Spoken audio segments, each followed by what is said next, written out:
I don't know about this, Drewski. I don't know. This is crazy. Crazy. It's institution locked us up. Jason Voorhees belongs in hell, and I'm gonna see that he gets there.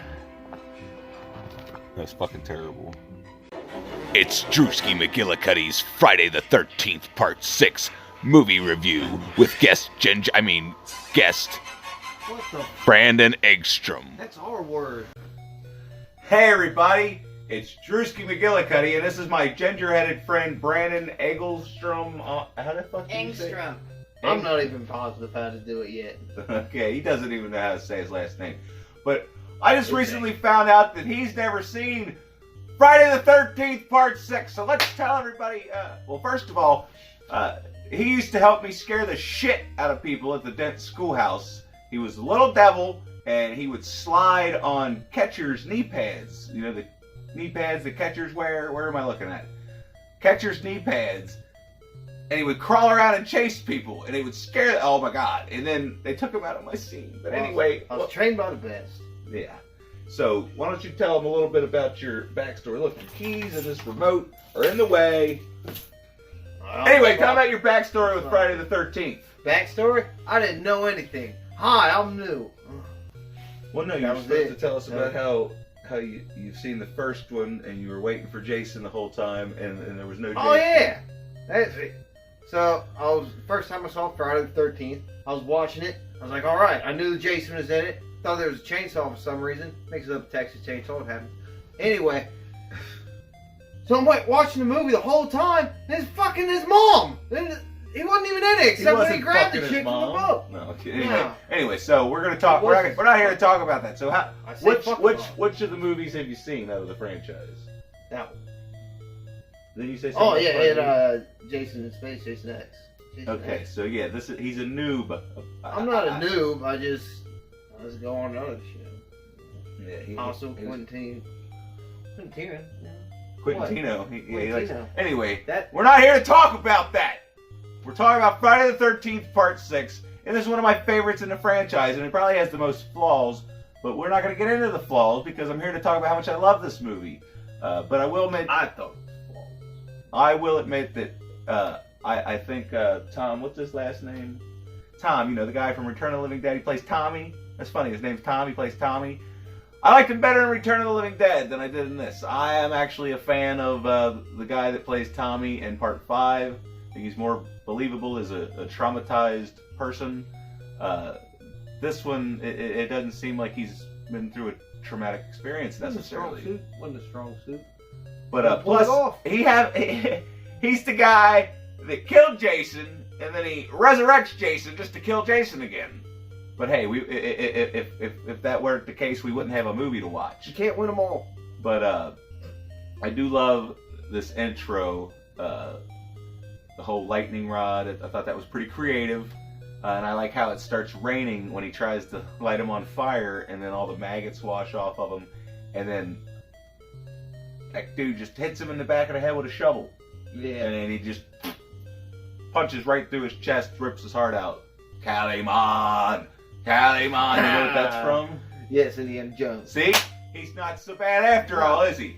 I'm good in a pinch, though. I will admit that these characters in this movie aren't really developed.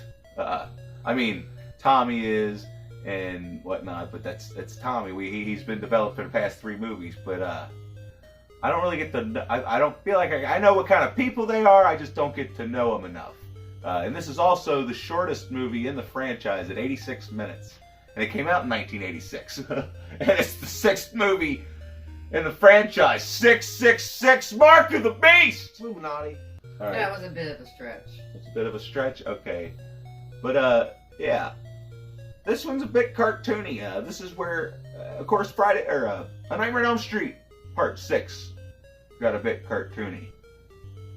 But that came out in 1991 or some shit like that. But this movie started the cartoony slasher type stuff, because just the scene with the people on the corporate retreat playing paintball, that whole scene's something out of like Looney Tunes. Yeah.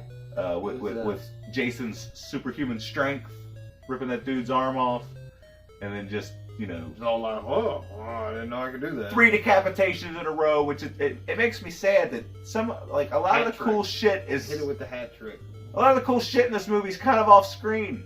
And it's like, well, first of all, why are the kill... Like, because we're going to skip to the kill on the Winnebago. That's probably one of the coolest deaths in the franchise, especially for a PG-13 death. A lot of the deaths in this movie are PG-13. This movie feels almost PG-13 because there's no boobs, there's no titties, and it bothers me. How are you going to have a Friday the 13th movie with 3 sex scenes and no titties? I don't get it. But one of my favorite... In the movie's defense, though, you know, had a lot of camel toe. Yeah, when she pulls Tommy's head down into her lap when they're... Wasn't unattractive. When they're leaving toe. Karloff's Karloff's general store or whatever. Yeah, there's a lot of Easter eggs and small pop culture references in this movie. Like there's a town called Carpenter. There's a road called Cunningham something. Yeah, Cunningham Road. And then there's the little girl. See, this is all over the place. This is how my reviews are. They're all over the place. I don't write nothing down, so I'm just, you know, spouting shit off. Anyway, so there's a little girl in the movie. And her name's Nancy. And she has bad dreams. Her name's Nancy, and she has bad dreams. Fuck, I forgot to get the microphone. I forgot the microphone again, everybody. I mean, what's the point of having it if I'm not going to use it? I don't know. We'll use it next time. I promise. It's not the most efficient. Well, hey, I'm trying my best. But my favorite scene in the movie is most definitely it's early on when it first gets dark outside. Have you ever seen Ghost with Patrick Swayze? Well, the asshole in Ghost is the boyfriend in the Volkswagen Bug in this movie, and I believe that they're the head counselors on their way to the thing, and I think they're lost or something. But it leads to one of the best scenes in the movie, because this is where they don't necessarily break the fourth wall, but she says, "I've seen enough horror movies to know any guy wearing a mask ain't nothing to fuck with." Okay, and then he pulls a gun out. End quote. Jason just throws him over his shoulder like a Continental soldier, and then her death scene's just great. She's trying to hand him money, he disappears, and then he just pops down on top of her, stabs her, and then there's the American Express just floating away. He could care less about money. He could care less about money. Jason's not very materialistic. All he cares about is his machete. And I think this is the fakest looking machete out of the entire franchise. It just looks fake because why would a machete be that fucking shiny? No, they're not. See, that kind of bugs me. See, all the little things that bug me about this movie, it makes up for by having just, I don't know, it's such a fun movie. It's a really fun movie, and then like it's the Rudy of horror. The kills you do get to see are very creative. Like I do love when the girl gets pulled out of the cabin, right out of her slippers. That's great. And then he just twists her neck around and rips her head off. And then don't forget the Easter egg about Sissy. What shirt is Sissy wearing? Her shirt said Baker. You know any other person that ever went to a camp and their last name was Baker? Let me know in the comments section below if you know about any bakers that were at camp. It's an Easter egg. But anyway, he reacted exactly how I had hoped when the sheriff finally got... Because the sheriff bugged the shit out of me in this movie. Him and his fucking deputy. Wherever the red light goes, shebang. But him and the sheriff, like the fact that they're just so in disbelief they don't want to listen to a fucking word Tommy says. But didn't you just love that? Yeah. When he bent him back. What was he lawn chaired him? No, you know, I had mixed emotions about it because he came around and he saved the kids. Yeah, he saved the kids. He laid it down. And then, he gave Jason the best ass whooping he had in the whole movie. So yeah, it was very reminiscent of ass whooping he got in another movie, which we'll talk about shortly. That for some reason they don't like that movie. So that's a hint. That's a hint on what movie I'm talking about. But he did get lawn chaired. He got lawn chaired. That's what we're gonna call it. It was vicious. Probably one of the most vicious kills aside from another kill we'll be talking about in the next review. I keep looking at the fucking mirror instead of looking at the goddamn lens. See, here's the lens right here. Look at that. I hope that's what you're looking You're at. watching us? Oh my god, I'm not doing this again, everybody.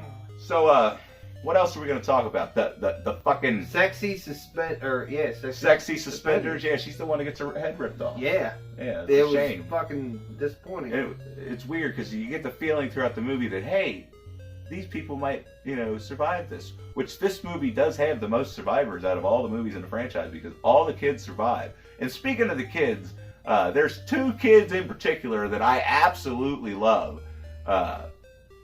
I don't know if I'm going to find their scenes, so if not, I'm just going to, when they're hiding from Jason and the kid says, so, what were you going to be when you grew up? Oh, smart ass. Yeah, I loved it. And then Good kids. earlier when the jackass that's like very 1986, even though this movie's supposed to, little trivia, this movie's supposed to be taking place in 1990. I tried to find a diagram of the Friday the 13th timeline on Google, but I found something that looks like somewhat what the Friday the 13th timeline would look like if I were to write it down. Just change all these words around and it's something to do. Anyway, don't worry about it. Don't fucking worry about it. Let's worry about the climax, the third act, probably the best third act in the franchise. But we'll have to watch the rest of them to absolutely decide. But I just love this, how they go out on the boat and just the scene, like he comes out, he's squeezing Megan's head, and then I thought he was popping her. he thought he's gonna pop her like a cherry. Brain goo everywhere. But when Jason just walks into the water and don't give a fuck about he's going under, he just walks in, and even though Jason's supposed to be afraid of water, according to Freddy's dad, Freddy's dead. Freddy versus Jason. But anyway, so Tommy got that big ass boulder, he's got the big old chain, and he puts the gasoline around him, and that's very just thorough about tying yeah, that chain. it's just it's such Checked every bit of that a boat. beautiful shot, and I was going to show it to you, but it needs to be dusted off, and I ain't got time for that shit. And it's another video for another day when I show you all my stuffs. But I got the little thing that's worth like $200 now. It's the Jason trying to choke Tommy underwater. Yeah, because it's one of the coolest fucking scenes in the franchise. So there's a lot of things that I just can't put my finger on that bug me about this movie, even though I know it's a lot of people's favorite. It's very high up on my list. I love this movie. This is I love Zombie Jason. He's just more threatening. Then there's pretty much jack shit you can do other than fucking tie him or chain him to a boulder and throw him under the lake. Fucking hope. But then in the next movie, they fucked that up, don't they? Still needed the Evan root. Still needing the Evan root. He killed fucking Tommy when he was chaining on the water. Yeah. Evan root. I don't know what the fuck you're talking about. It's a boat motor. Boat motor, yeah, because that's what she used to get away from him when he grabbed her. Because I love that, the whole pulling her under the water thing. Very reminiscent of other stuff. God damn, this is. Did you fucking forget to terrible. bring up that Jason might as well be wearing a fanny pack? Oh yeah, Jason might as well be wearing a fanny pack in this movie, and that's another thing that bugs me. I mean, I love the way he looks, aside from his little fanny pack. What's even in that thing? What is that? What's the point of that? Let me know in the comment section down below if you know what the point of that thing is. Anyway, real quick, I want to wrap this up. For coming There was straight something from the else. grave. There was a fat Jason and a skinny Jason in this movie. That's another little trivia fact I'm going to throw out there for you people that might not have known that. But a lot of you probably know that because everybody loves Friday the 13th because that's, starting to be something else. Never mind. I'm not even going to get into it here, okay? But I was just giving people shit the other day for talking too much about the big 3 or 4 or however many 5. Nobody talks enough about Hellraiser, so, I'm not going to throw that in there. But yeah, Texas Chainsaw Massacre, they don't talk too much about that. It's the big 3. It's like, come on now. Let's talk about, the other 5 or 6. It'd be fun. But anyway, I'm Drewski McGillicuddy. I hope you've liked this review. Oh my God, we didn't even rate it. You know what? How many slashes? I have no idea. Yeah. But we're gonna give this a platinum grill. It was a lot better than 50. Platinum grill, y'all.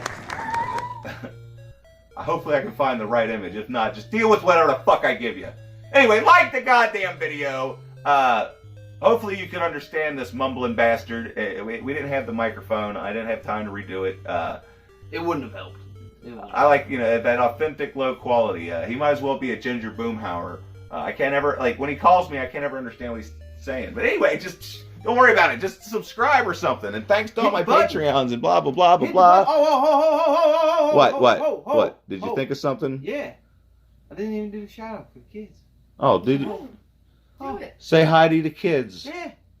This is the shout out to Logan, Joey, Silas, Creeper Boy, Dead Enders, and Spider Jockey. You just sound like a crazy person. It's